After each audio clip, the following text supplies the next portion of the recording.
Amen. Je vous salue tous dans le nom précieux de notre Seigneur Jésus-Christ. Amen. Je salue tous les gens qui sont en présentiel, tous les gens qui me regardent à travers des YouTube, Facebook. Je vous salue tous dans le nom de Jésus et je vous aime dans le nom de Jésus. Amen. Amen. Amen. Et aujourd'hui, c'est un grand jour pour nous que nous allons remercier le Seigneur pour sa grâce envers nous. Notre thème ce soir, c'est l'action des grâces à l'Éternel pour tous ses bienfaits envers nous. Notre Dieu, il est bon, mes bien-aimés, il est fidèle, il est merveilleux. Amen. Et sans plus tarder, j'ai la lecture de la parole de Dieu qui se trouve dans Luc, chapitre 17, le verset 11 à 19. Et c'est Frère Jean-Aubert qui va faire cette lecture au nom de Jésus. Amen. Je vais appeler à notre Frère Jean-Aubert. Amen. Amen.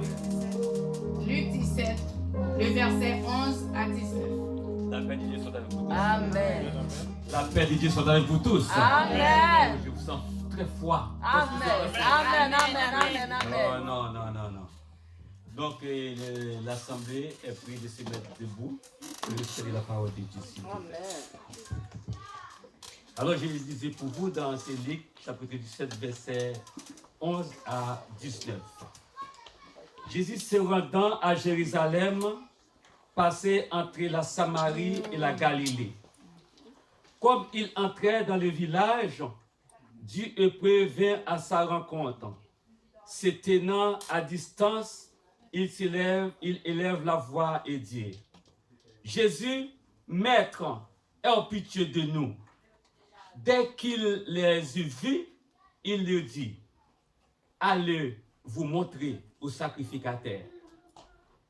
Et pendant qu'ils y allèrent, il arriva qu'il fut guéri. L'un d'eux, se voyant guéri, et revint sur ses pas, glorifiant Dieu à haute voix. Il tomba sur sa face aux pieds de Jésus et lui rend grâce. C'était un Samaritain. Jésus prenant la parole et dit: les 10 n'ont-ils pas été guéris? Et les 9 autres, où sont-ils?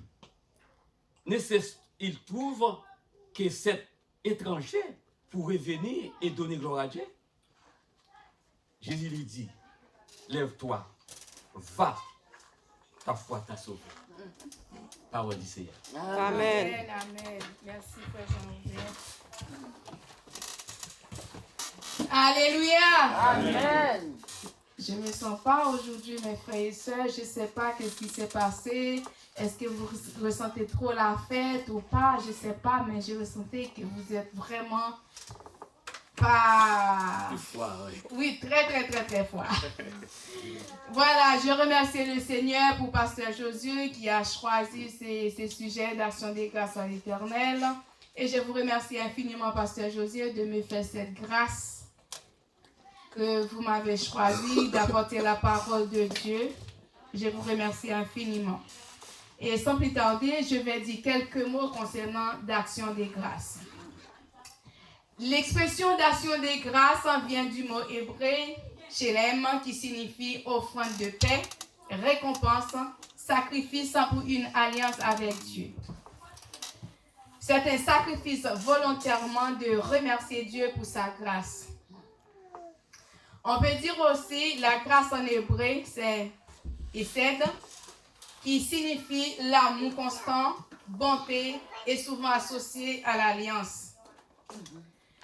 Et an, qui signifie la faveur imméritée. En résumé, l'action des grâces, en résumé, la grâce de Dieu est une faveur imméritée pour l'humanité entièrement. Nous ne méritons pas, mes frères et sœurs, mais Dieu nous fait grâce. Amen. Le premier sacrifice que nous devons faire à Dieu, c'est offrir nos cœurs, nos corps, comme un sacrifice vivant de bonne odeur, agréable à Dieu. N'oublie pas, mes bien-aimés, dans Genèse chapitre 22, le verset 1 à 14, Dieu a mis Abraham à l'épreuve.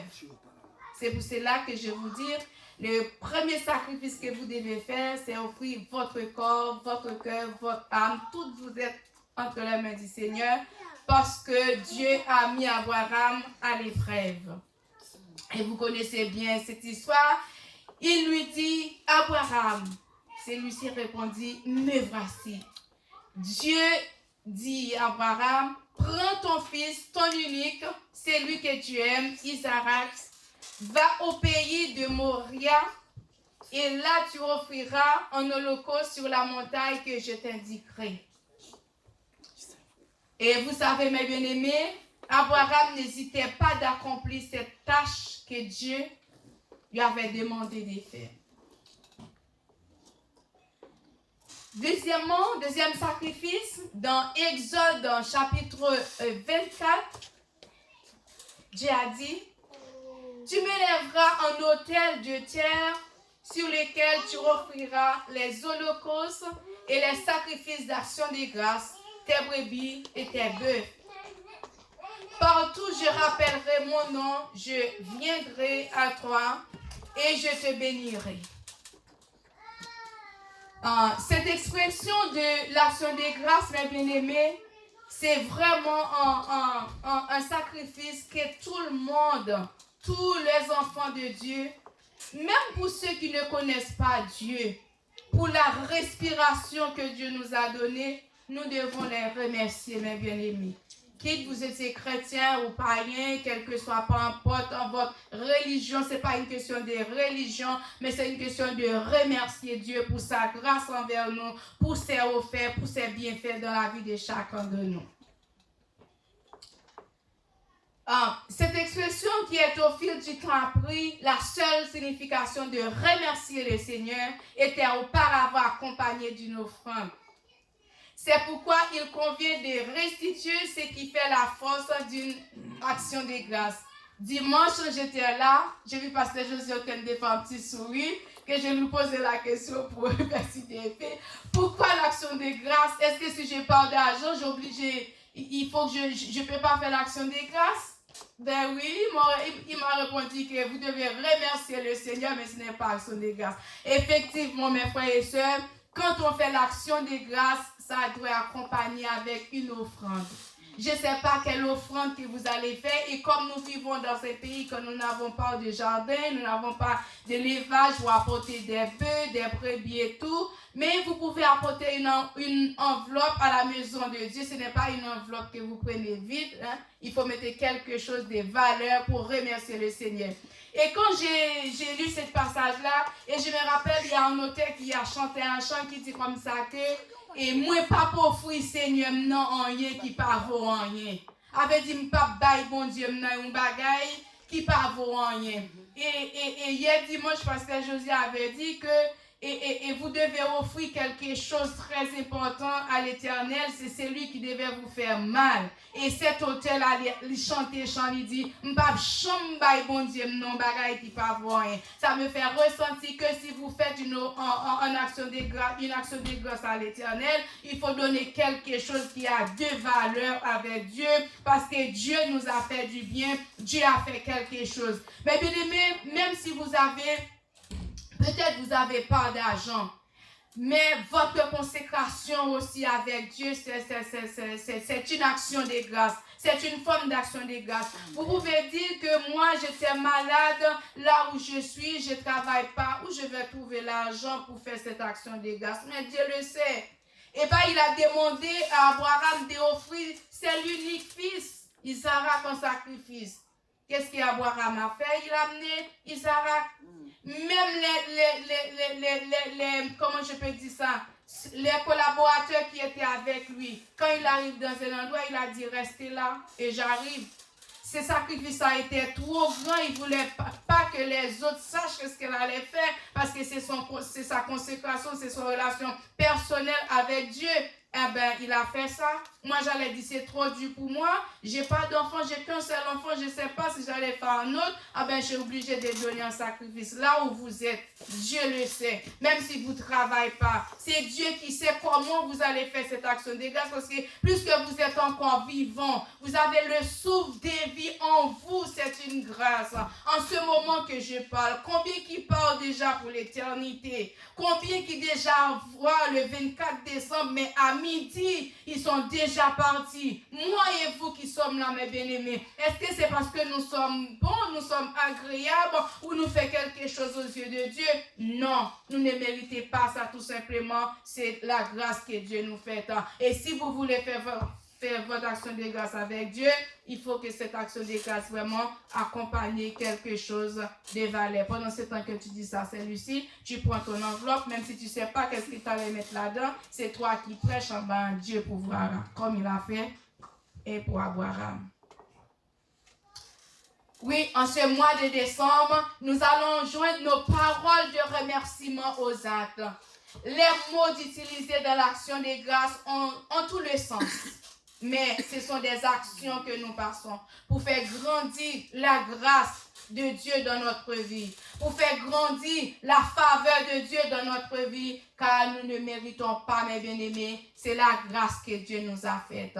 L'action de grâce, c'est une façon de montrer à Dieu que nous ne sommes pas ingrats envers lui, que nous le remercions pour ses bienfaits dans l'année précédente. Mes frères et sœurs, est-ce que vous savez, l'ingratitude est un péché? Eh oui, l'ingratitude est un péché. Quel que soit ce que Dieu a fait pour vous, vous devez le remercier. Amen, amen, amen. Nous ne devons pas ingrats envers Dieu. De la même manière, vous faites quelque chose pour un frère, pour un frère, tu attends même un remerciement. À plus forte raison, notre Dieu, mes frères et sœurs. Vous méritez toute louange qui n'a que moi. Vous méritez toute louange qui n'a que moi. Pour ça, vous faites pour moi déjà, et ça va faire toujours. Vous méritez toute louange qui n'a que moi. Et oui, mes bien-aimés, notre Dieu mérite toute la louange au nom de Jésus, car c'est lui seul qui mérite la louange. La prédication que nous faisons dans Luc en chapitre 17, je t'ai parlé un petit peu d'action de grâce, mais maintenant nous rentrons dans le but du sujet, qui c'est la purification des 10 lépreux. Le frère Jean-Aubert vient de les lire et nous-mêmes nous allons continuer pour partager cette parole avec vous. Je sais que vous allez écouter vraiment et de mettre en pratique. Si pendant le 2023, vous avez passé, aujourd'hui, il manque combien de jours pour l'année est terminée? Aujourd'hui, on est 26 jours. Il reste 6 jours de l'année. 5 jours. 5 jours. Si vous n'êtes pas encore, remerciez le Seigneur. C'est le moment de remercier le Seigneur. La parole de Dieu nous a expliqué, Jésus était en chemin pour Jérusalem, le long de la frontière qui séparait la Samarie de la Galilée. Comme il entrait dans un village, les 10 lépreux l'aperçurent. Leur condition de leur lèpre les empêchait de s'approcher de qui que ce soit par le respect pour le Seigneur. Aussi criait-il à distance et demandait-il au Seigneur de les guérir. Celui-ci honora leur foi en leur disant d'aller démontrer au sacrificateur. En arrivant chez le sacrificateur, il serait guéri de la lèpre. La parole de Dieu nous a expliqué les 10 lépreux qui étaient exclus.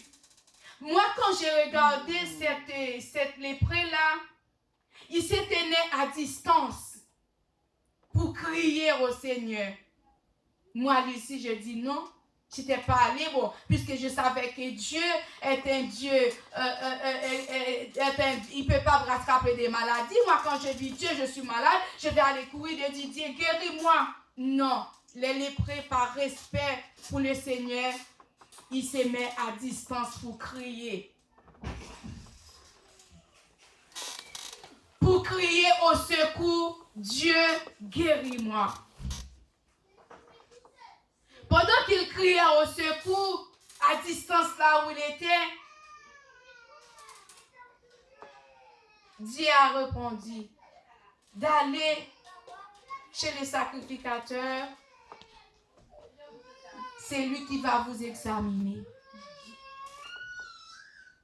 Ça me fait rappeler qu'avec les coronas que nous avons passés, il faut faire des tests pour voir quand vous avez un petit anomalie, il faut faire des tests pour voir est-ce que vous n'avez pas de corona. Mais avec cette lèpre, vous avez besoin d'un sacrificateur qui pour vous justifier que vous êtes guéri. Et ces sacrificateurs-là n'ont pas le pouvoir de guérir, mes bien-aimés. Ils peuvent vous déclarer seulement que vous êtes guéri. Quel Dieu miséricorde. Nous savons que c'est Dieu seulement qui peut faire la guérison. Le docteur peut soigner vraiment, mais la personne qui fait guérir s'appelle le Jéhovah Rapha, qui est le Jésus-Christ. 17. Les 10 lépreux sont guéris. Comme je vous dis, le prêtre n'avait lui-même aucun pouvoir de les guérir. Mais il était mandaté pour les déclarer purs. Par une simple parole, les 10 lépreux ont pu trouver la guérison. Mes bien-aimés, dans ta situation, soyez obéissants.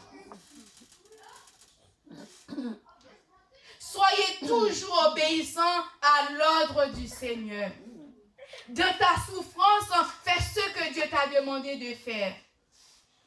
C'est là que vous allez obtenir